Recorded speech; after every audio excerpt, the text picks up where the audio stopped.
Hello, welcome to the Crochet Circle podcast. This is episode 67. My name is Faye and I come out to you every month on the first Friday of every month. And all of you watchers and listeners, hello Crochet Clan, how are you doing? I hope you're well. I hope you've had a really nice June. I just had to re-record that because I thought it was still May, but we're about to come into July. How? Like, I don't understand how, but apparently July is upon us. So hopefully you've had a really cracking June. For those that celebrate, a good midsummer as well. It's been glorious here. We've had some really good weather, thankfully a bit of rain as well, and I've done quite a lot in the garden. We're really going for it with the garden at the moment rather than stuff in the house, and I'll hopefully show you some shots because the veggie patch is just full on jungle. I reckon this weekend I will get to eat my first garden peas out of the garden, which just makes me so happy. I spoke to my daddy and told him that the peas were good, and he was like, they'll never make it to the pot, will they? I was like, nope.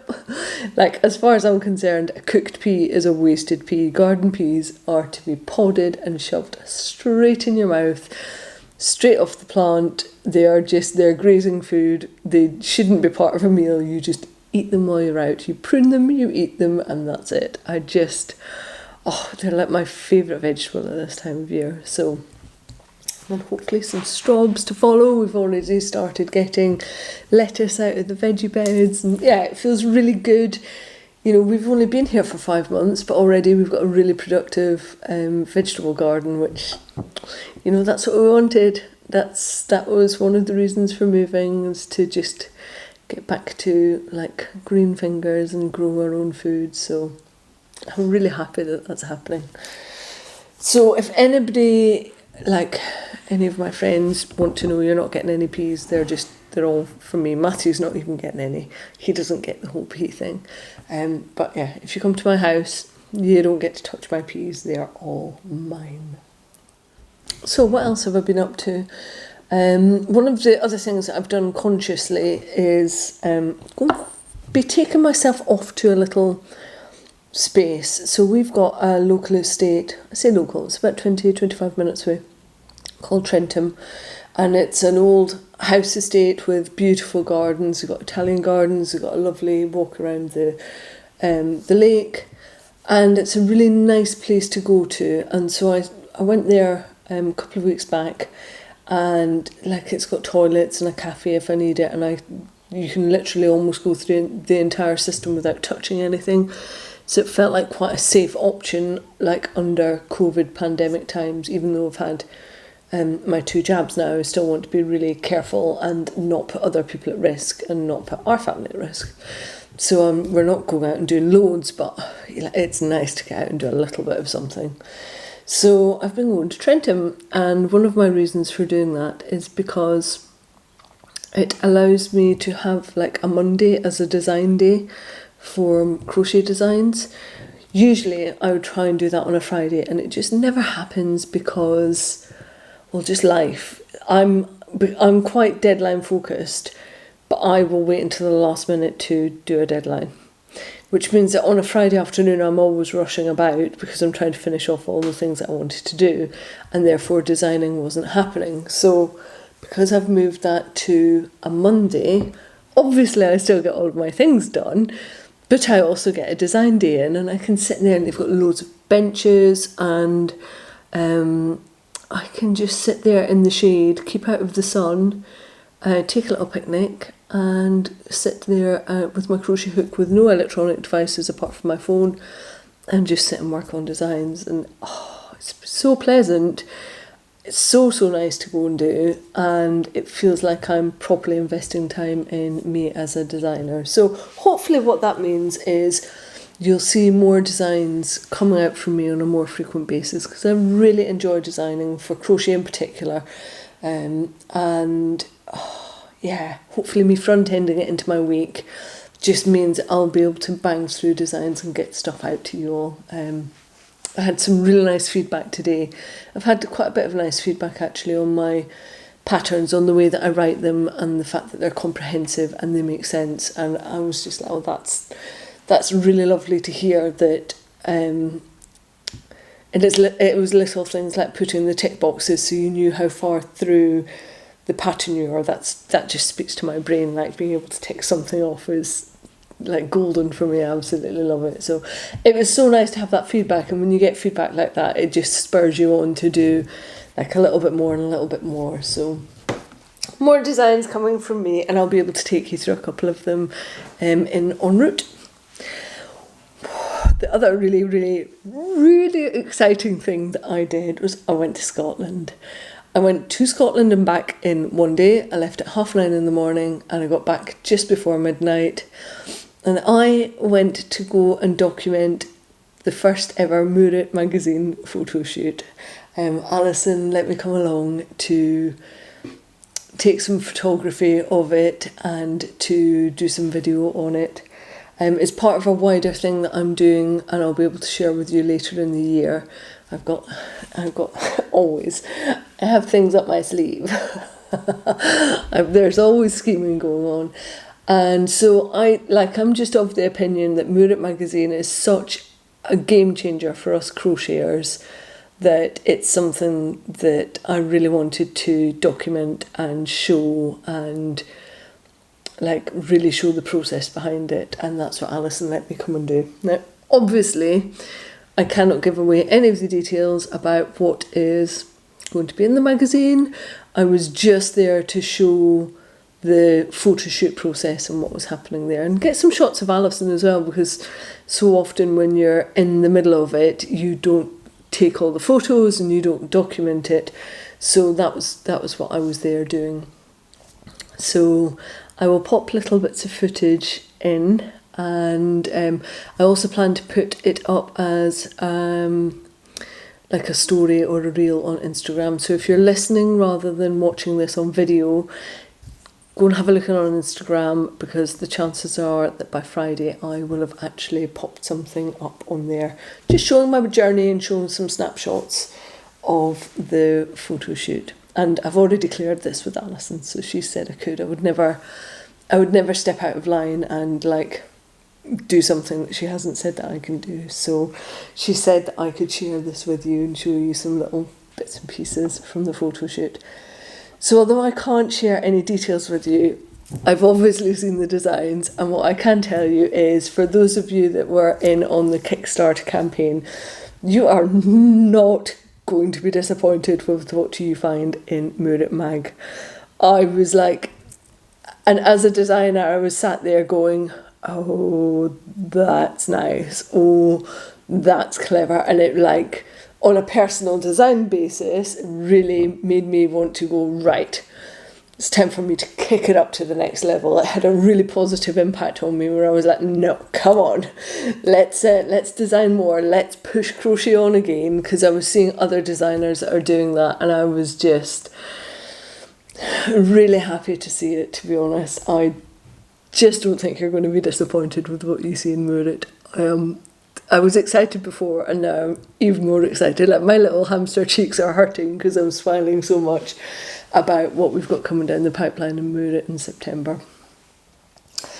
There will be more between me and Alison. There will be more. We'll have more content for you about Murit as we get through, and issue 1 is about to be published. So we both have other things up another sleeve.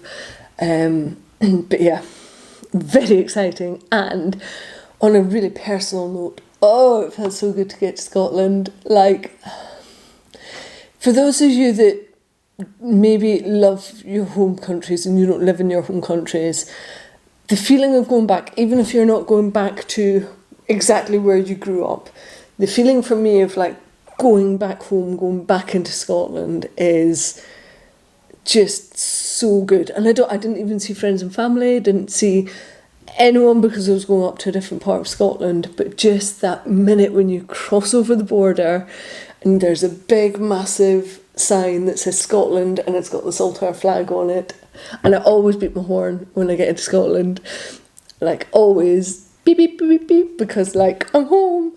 And just it felt so nice to be there, to be surrounded by people that sound like me. Yeah, it was lovely. It was really nice. And like Scottish scenery. So I took some GoPro footage in the car, and I might be able to share some of that with you as well, of me driving through Scottish countryside. I took the scenic route to get there, and it was just lovely. And then on the way back I was getting the sun setting, and I just loved it. It really topped up my batteries, so I'm feeling like really up and happy, and like I've had my little Scotland top up, which is just lovely. So let's get into the old podcasty. Finished objects. I don't have any crochet finished objects.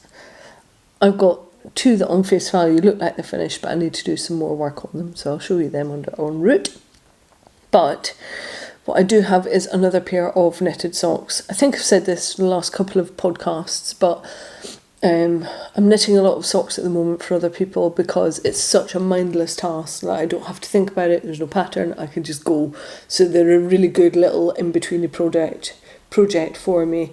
And also the next big knitting project that I need to do is my dad's jumper, and I can't face heavy Icelandic wool in this weather and a big jumper for my dad, so I'm kind of putting it off by knitting all the socks for all the people. That said, my first pair are for my niece Darcy, little Darcy Doo. She works for a logistics company. She's a really hard worker. And what it means is this logistics company deal with the transportation of food, and the office that she is in is basically like in a big fridge freezer, so her feet are always cold, and like me, she's got bad circulation, and so she loves hand knitted socks. She's a very willing recipient, and she wears them, like she properly wears them, and she enjoys wearing them. So I made her a pair from Chopel, their Crazy Zauber Ball. I have had this in my stash for a long old time. I even know where I got it. I bought this in Reykjavik many moons ago. So this is deep stash, and I absolutely love it. And originally I think I bought it to do a crocheted shawl with, and I never got round to it. And it's one of those, so the Crazy Zauber Ball changes colours, and it changes through like a marl pattern. So marl is basically where you get two different colour strands, and they get like that candy stripe effect. That's what a marl is. And when you work it up, it doesn't look as obvious as the candy stripe does look in the ball or in the skein. It kind of beds in a little with crochet and with knitting. And probably lesser with crochet because of the stitch size and the way that the yarns twist. But certainly in knitting it kind of dulls down a little bit. And the Zauber Ball that I had was colour 1699, and it is basically made up of teals, very light teal going into navy blue, and plummy, like proper rich plummy purples, almost like a regal purple in there as well. So the thing about the Zauber Ball is you don't really get a matching pair, which, like I kind of have issues with this. This is one of the reasons that Darcy's getting these socks, is because I like uniformity a lot. Darcy does not care, so she can get my matchy, not matchy pair of socks from the Zauber Ball. If you've eyed up this yarn before, it's 75% virgin wool and 25% nylon. If you've looked at it for things before and maybe not bought it, it was really nice to work with. It's not like some of the merino nylon that you get, which is very standard and doesn't change and doesn't do anything. This one, I suspect, and I might be speaking out of turn, but I suspect that the wool is from Peru or Argentina or somewhere, because it's what you'll often see referred to as Highland wool, and basically it's got a load more wooliness and character about it. The stuff that you get, which is kind of merino nylon, sometimes the BFL nylon, is very standard, and I know I've just said that I like uniformity, but not when it comes to my wool feeling when it's running through my hands. This has got slightly thicker, thinner bits in it. It's just way more interesting. And the thing about this kind of wool versus like your standard 80-20 merino nylon is that this will keep you infinitely warmer, especially if you're crocheting or knitting socks with it. This is much, much warmer than merino nylon wool, which I personally don't think keeps your feet that warm. Like, I would much rather have something with this kind of wool in it. So if you're on the lookout for really warm socks to crochet or knit, then look for something that has like Highland wool or wool from Peru in it, because that's what I found to be the warmest. This is, for a frame of reference, what I'm holding up with the Crazy Zerba ball is not unlike Patton's Croy. So if you've ever tried Patton's Croy, it's a really similar type of yarn because the wool feels really similar and it's warm. Patton's just is so nice and warm and it lasts for a long, long time. And I suspect this will do the same. These come in all sorts of colours and I would happily buy them again for Darcy. Maybe one day I'll get over myself. I just really like looking down at my toes and seeing like an exact match. It sings to me. I love it. And I don't know, would I have issues if I looked down and saw these two little toes? I think I probably would. So off to Darcy Do. They are going. She knows they're coming. She was here the other week and I was knitting on socks and she literally goes, "Ooh, they're nice. Who are they for?" Like, she knows they're for her, but she's just double checking that she's going to be the recipient. I would make her all the things. I love her. She's a fab human being. So that's finished object number 1. Finished object number 2, I spoke a few months ago about the fact that I wanted to make new hanging arrangements for some plant pots that I'd managed to find for outside on the brick wall.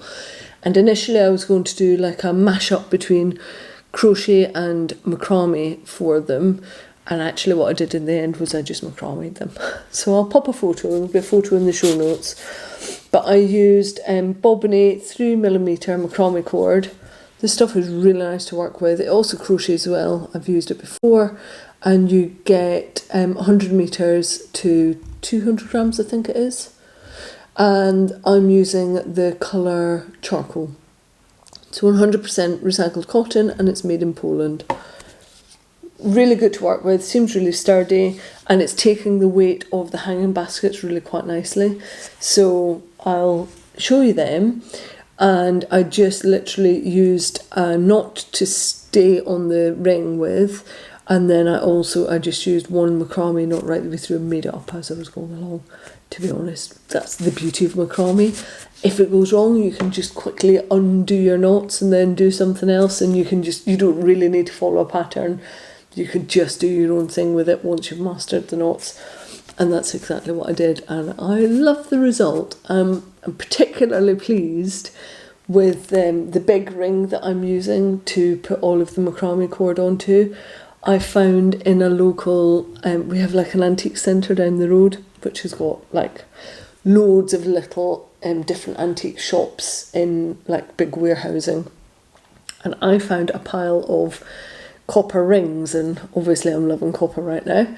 But when I asked, because I thought I knew what they were, they're old bull rings, nose rings.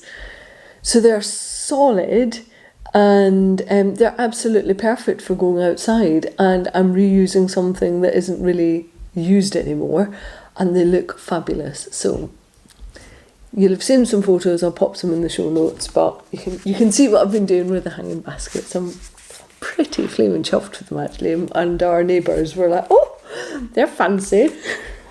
And I just really want to bring as many homemade accents to this house as possible, and I look out to my little wall and see my hanging plants with the geraniums and everything and think, well, I made them and I'm pretty flaming chuffed with them. So we're moving on to en route, and I have some bits and pieces to show you. And honestly, when I was pulling together all of the bits and pieces to record the podcast, I was like, oh, my colour theming is getting ridiculous. Basically, blue and rust, or like cinnamon brown and teal, or just everything that I want at the moment.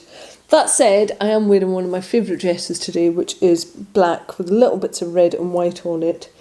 And so not in my colour theme, but I did buy myself a pair of rust jeans, and at some point I think I'm just going to do a video of me blending into a brick wall, because you just wouldn't know I was there with all the rust things that I'm loving on at the moment.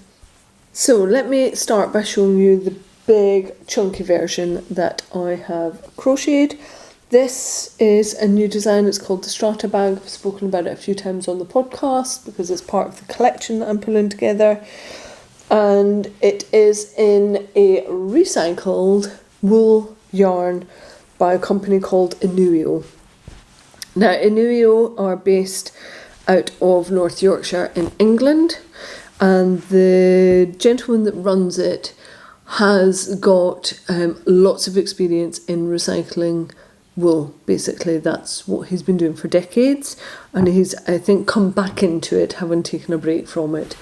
And the yarn that I have used is called Singing in the Blues, and it's the chunky version. I've linked to it in the show notes. And basically it is 97% wool, 3% neps. So neps are like the extra little bit. Sometimes it could be vegetation. It's not in this case, but like I've got a little blot of pink, so it could be another material that's been in there. If you get a tweed yarn, the neps are the bits that are usually the different colours that you see. That's what a nep is. So this is 3% neps, 97% wool, and of the total content, 80% of it is recycled wool. I think what happens, wool is like a paper fibre. Basically, the more you process it, the smaller the fibre lengths get, and depending on what you're putting in, that is going to change the content of what you're getting out. So at some point, you do have to introduce virgin wool fibre into the process, as you do with paper, depending on what you're making, because those fibres get shorter and shorter and shorter. I don't know how many times you could recycle wool. As a general rule of thumb, you can recycle paper 7 times over, so it goes from being like white virgin paper down to like egg boxes. That's the really short fibre where they're kind of mashing it and pressing it rather than being able to align the fibres. Don't know what the difference is with wool. I guess it depends on what the staple length is that you start with in the wool, because obviously some are much longer. When I work with Icelandic yarn, sometimes like a strand of wool can be 20 centimetres long. That is not the case for most wools. So I guess what you start with depends how many times you can recycle it. But I love the fact that this is recycled wool. The bag itself is meant to be huge, like it will fit happily a laptop in it. And what I was trying to go for is that, you know, that look of the leather bags where it gets seamed down the side seams and you've got a very definite seaming. And that's what I managed to recreate. I was so chuffed when what I had in my head actually came out, because I had made little like paper origami bits to try and work out whether the structure would work and whether the way that I wanted to do the bag would actually work, and it did, and I was just like over the moon with it, to be honest. So the bag is very simple. It's just in the one colour, and it has this almost like ribbed effect on it. It's just really plain, and it's a 2-row repeat. So that's it in the chunky, and it's a bit of a whopper, and I have got some big leather handles that I'm going to put on this and really make virtue of the fact that it's oversized, and I'm going to make everything on it oversized and really push the fact that it's a big chunky bag. And then, because I wanted to test whether the stitch to row ratio worked if you came down a hook size and yarn size, I've also done it in an Aran weight bag, which makes more of a handbag size. Still fit a small laptop in it, but interesting, it's got a bit more structure. It's more likely to stand up on its own. And this is in that rusty coloured wool, which is called Rust Tan, and it is by Woolly Knits, and it comes in a 400 gram cone. Now, one of the reasons I wanted to test it on this was also to show it in a cheaper version of the wool. So I'm not going to lie, the big chunky Inuio one took up quite a few balls of wool, and they're £6 per 50 grams. So this is not a massively affordable bag, and I wanted to show another option. Whereas the Woolly Knits cone of Aran yarn is £20 for 400 grams, and I think I used just under 300 grams. So for under £20 we have the major basis of a crocheted bag, and it works, and I love it. And again, the idea of having the side seams like a leather loop bag worked in the smaller size as well. And all I need to do is add in the liner and the bag straps. And I know that some of you will be sat there going, but where are you going to get your bag straps for? Because they are not easy to come by. Good bag straps are difficult to find, and I think I've just found, I'm looking at them now, I have a massive pile of bag straps over there, and I think I've just found a really good new supplier. At some point, when I've got all of these bags together and all 4 of the designs done, I will share with you who that supplier is that I have found, and I will share with you a load of different options on different bag straps to make, because you can do them out of rope, you can do them out of macrame, you can crochet your own bag strap, you can reuse old leather belts. There's so much that you can do. You don't have to go out and buy new. For what I'm doing for these bag designs, I'm going to show you them with new ones on, but I will refer to the blog post and where you can get other ideas from.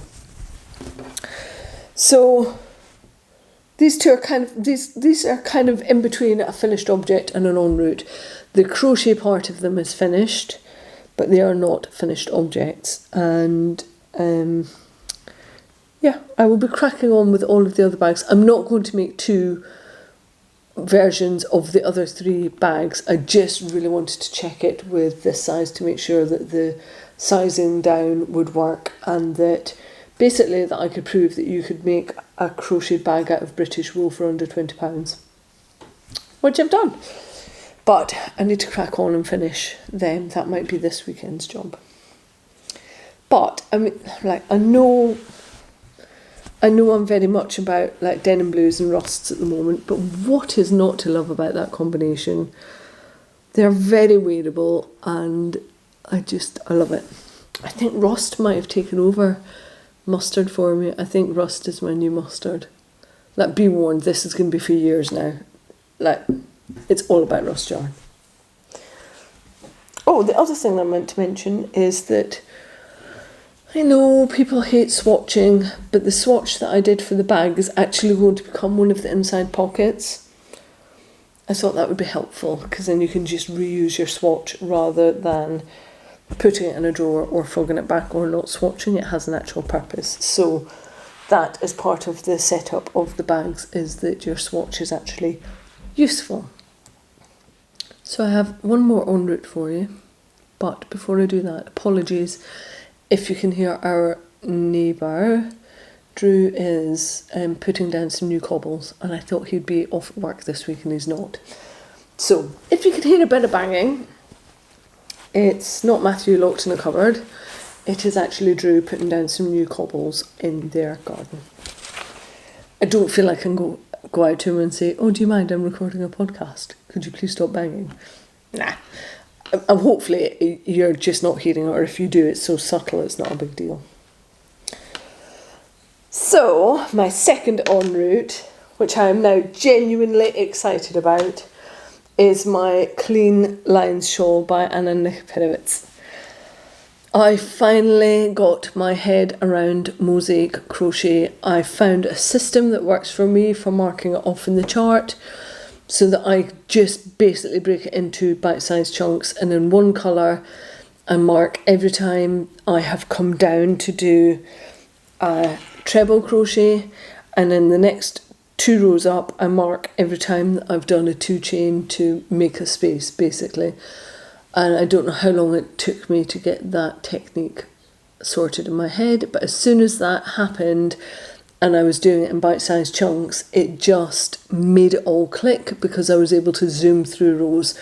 So instead of it taking like an hour for 2 rows, I can now do 6 rows in an hour, which massively speeds it up.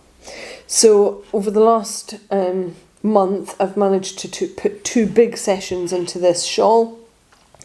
I am using a dark charcoal grey yarn as my main colour, and this really full-on bright, somebody very kindly put it in YouTube, chartreuse. I thought chartreuse was a bit more green, apparently not. So this yellowy acidic colour that I'm using is chartreuse. And that against the grey is giving really good colour contrast. So I'll pop photos up in the show notes, but it's now at a point where you can actually read and see the mosaic crochet, and I love it. Like, as a technique, it is not fast, but the effect is amazing. I'm a convert now that I've got my little way of working out where I am with the within the chart. I'm loving mosaic crochet. The pattern is just very satisfying. It's like a series of squares and steps that help to create kind of angular diamonds between the 2 colours, and yeah, I'm so chuffed with it. I've got, I think, about 4-5 more rows in this chart, and then I'm on to another solid section which I will just be able to whiz through. And then I've got 2 more charts which are not as deep as this one. This chart is about, by the time I finish, it'll be about 40 centimetres worth of charting. So it was quite full on. It was a big piece to do, but I mean, worth it. That mosaic is just beautiful. Anna's pattern is an absolute cracker. I love the effect. Like I say, if you're looking to push yourself this year, give mosaic crochet a whirl, because it's not easy. I still have to do this in a very chilled out environment. Last night I was watching Great British Sewing Bee. For those of you in the UK, they've put all of the seasons back up on iPlayer. They've never done that before, to my knowledge, and you can now go back from series 1 right the way through to series 7 and watch them all from the beginning. So I've been doing that, going through learning sewing terminology, learning techniques while I was doing this. And now that I can see this on the camera, I love it even more. Like, sometimes you need to step away or see something from a different angle to really appreciate what you've got in front of you. I make no promises that this will be done by the time I meet you again. That said, it's podcast break month, so there will be no podcast in August, which means that come September I might have a shawl. I'm not signing up to anything. If I've got a shawl, great. If I haven't, it will be further forward. So that is it for En Routes, I think. Yeah, it is. This makes me laugh. I had literally written in the show notes, it says, "No yarn has come into this house." The problem is, when I was in my regular Tuesday morning meeting this morning, the door went and some yarn appeared. So I'm going to have to change the show notes, and I'm going to have to show you the yarn has crossed the threshold. I tried really hard not to buy this, I promise, but when the John Orban Mill Open weekend was, I waited about 10 days until after, waiting for it to sell out, and then I still managed to get some. So I got some of the special Mill Open weekend yarns. Guess what colour it is? It's rust! And guess what colour I'm going to paint it with? Blue! At the Mill Open weekend last year, I got to design my own yarn colour, and it is a denim blue, which is called Another Friday Night. And I haven't yet used it, because what I actually want to make with it is a colour work knitted yoke sweater. But I didn't have another colour to pair this off with. And then in this Mill Open weekend, they brought out this orangey rusty colour, and it does have like little pops of like a tan fawny brown, a little bit of yellow in there, so it's an interesting colour. And so I got just one skein of that, just the one little skein of that, because that will be enough to do my yoked sweater with jumper. Yeah, it's all about blue and rust. Everything is about blue and rust. So this new colourway, which I think they've still got some of on the website, is called Comanche, but it is a limited edition. Now the actual yarn base is their Yarnadelic, which is delightful to work with. It crochets up beautifully, and it is 100% Falklands Corriedale. And it's a sport weight heavy 4-ply, which is 330 metres per 100 grams. Really enjoy working with this wool. It's not quite as soft as merino, but it's a bit more structured and harder wearing than merino. I have already knitted a jumper in their Yarnadelic colourway called Badida, and it's lovely and warm without being too heavy. So I want another jumper for this in my life, and so I will. Rust and blue. Yeah.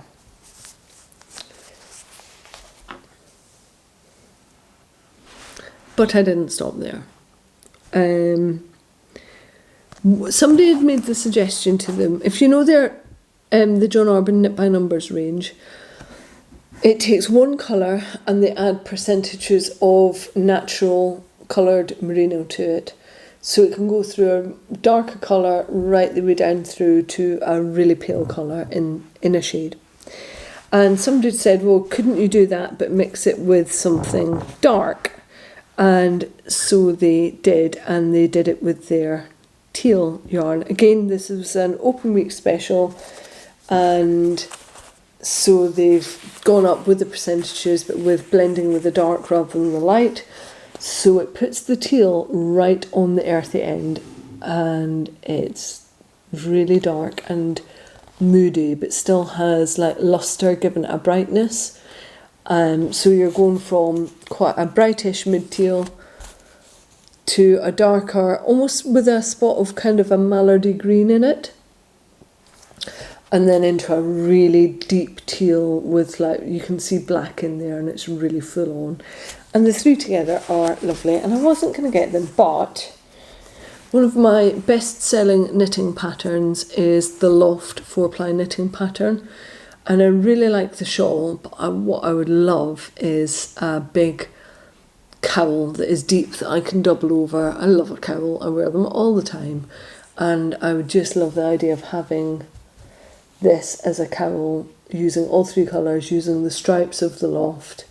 And that's what it's going to be. It's going to be a cowl. I don't know when. Like, it was just one of those... I can't remember what was happening. I think I just felt a bit crappy about something, and it was a little pick-me-up. And it's worked. Look at it. It's glorious and beautiful, and it makes me so happy. And it's teal. So that's all of the woolly incoming that has been coming. However, I am determined this year to sew some of my own clothes. So I also got some dress patterns in, because I'm really favouring wearing summer dresses at the moment. So I just thought I'd quickly share with you the 3 dress patterns that I'm going to work from, because I scoured the internet for hours. So if you're in search of 3 good looking basic dress patterns that I think, I might be wrong, but I think were achievable for quite a beginner garment sewer, I'm going to quickly show you what I got. From Closet Core, I got the Charlie number 12 caftan dress pattern, and it's got 4 different options on it, and I think one of them has got big pockets, which makes me happy. And it comes mid-length and long length, which I wanted. I also got Style Arc Emerson woven dress, which basically I got this one because I think it's very similar to the favourite summer dress, which is what I've got on today, which it's in a sheer fabric, and I've got loads of sheer fabric upstairs, so I'm hoping that I can use this pattern to recreate the dress that I've got on now. I have had this for years and years and years. I bought it from Plumo, and it's probably 12, 13 years old.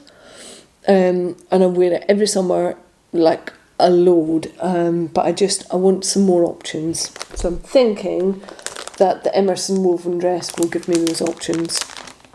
So the final pattern that I got is also by Style Arc, and it's called the Asha dress. And I got this partly because the way that I saw the styling, she was wearing the dress with a pair of trainers, which is totally a look that I wear and I enjoy wearing. So I quite often will wear like a mid-length jersey dress with my favourite trainers, and I have quite a few pairs of favourite trainers, including my favourites, which are made in the UK, and they're by Norman Walsh.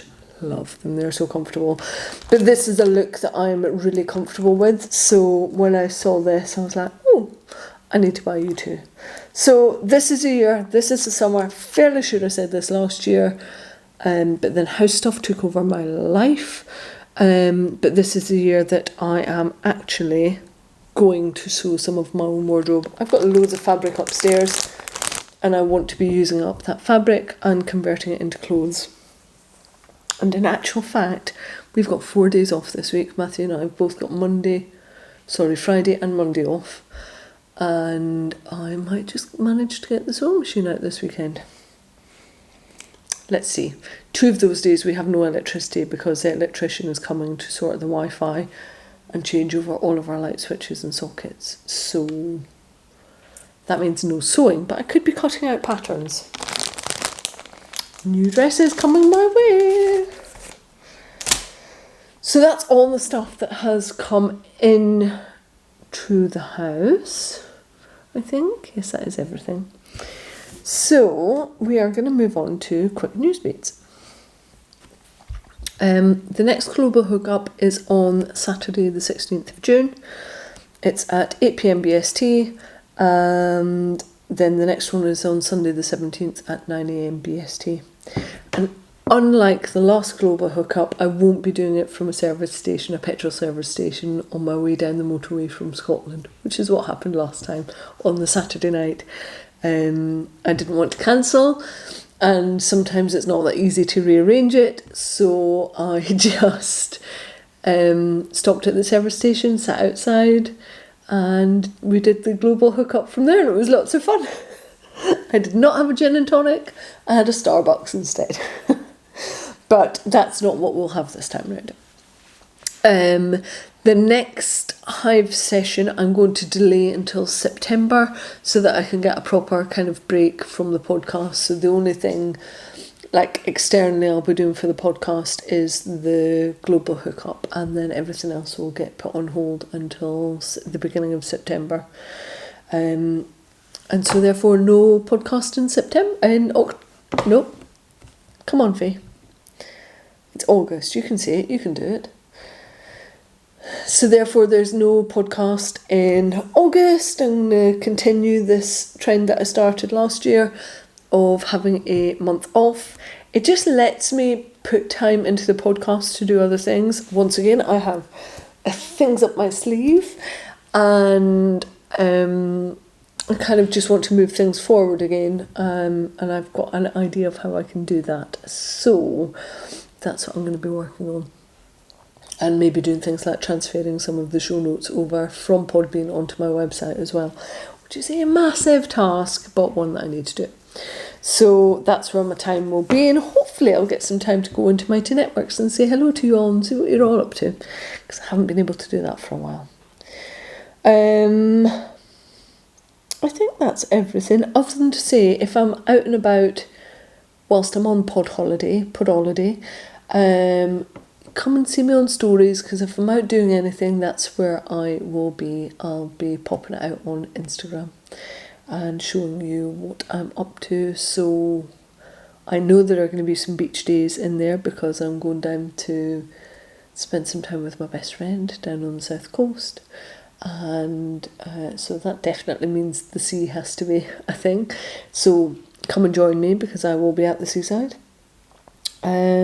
I just expect to go out for a few more little days out here and there, and I will bring you along on stories on Instagram. Okay, J'adore and I have a very random one for you today, but at the ripe old age of very near 44, I have finally succumbed and bought a soda stream. When I was little, I had a couple of friends that had a soda stream, and I just thought they were really posh. Like, I thought it was a massively posh thing to be able to have Coca-Cola and make your own Coca-Cola. Like, to have Coke or lemonade was an absolute treat. And we did not have money for a soda stream, and so we never had one, and I always wanted one. And I just thought it was something that had like died a death and it wasn't still a thing until I looked them up, and I was talking to my friend Beck about them, and they are having a massive like resurgence. And me being me, I went straight out and bought one, and now have worked out that I can make my own diet tonic water, because we do like a gin in this house, gin and tonic, but I can also make like a ginger ale for Matthew, and I can make elderflower cordial, because I've just discovered in the last couple of weeks we have got an elderflower tree that is in full bloom at the moment in our garden, so obviously I can make use of the flowers. I got the soda stream not because I was trying to fulfil a childhood dream, but because I drink a lot of soda water during the summer. That's a lot of plastic, and I wanted to reduce the amount of plastic that we have in the house. So, and then I fell down the little rabbit hole of how many different cordials can I make, how many syrups can I make. Oh, I could make this one and I could make that one, and yeah. So now another part of my kind of weekly routine is going to be making tonic water and soda water, and just generally reducing the amount of plastic and waste that we have in the house. So it only took like 36 years to fulfill that childhood idea that I wanted a soda stream, and honestly I love it. If you're on the fence about getting a soda stream, just go and get one. They don't make that massive big buzzy noise that they used to make when it was totally full. It's not like that anymore. It feels a lot safer. As a kid, I both admired and was scared of a soda stream, because it just used to make the most horrendous noise when it had carbonated enough. They don't do that anymore. So, but like, honestly, it's one of the things that has brought me the most joy this month is a soda stream, which is ridiculous. And I've added in the show notes that I have one other childhood dream, and this is one that I desperately want to fulfil as well, and that is at some point to renovate and live in a barn conversion. That one's going to take a bit more money, but you know, I'll keep on working towards it. From the age of 10, when I've walked into my first ever barn conversion, I remember thinking, what? This is a thing? You can live in a place like this? This is amazing. And that was it from that day forward. Always wanted a soda stream and a barn conversion. You've got to think big as a child. Ticked one box. Just the barn conversion to go. Someday it will be mine. Right, I am off. Have an amazing summer. Just have the best time. I will see you all on Instagram and in Mighty Networks. I will be back on the 3rd of September, having done all the things out in the garden, having done all the crafting, and just generally enjoying my summer and chilling out a little bit as well, hopefully. And I hope you get to do the same. So keep in touch on Instagram and in Mighty Networks, and I will see you on the 3rd of September, if not before. Love to you all. I am waving. Bye bye.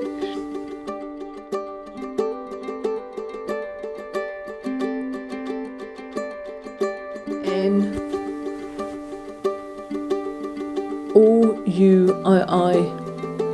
Inuio.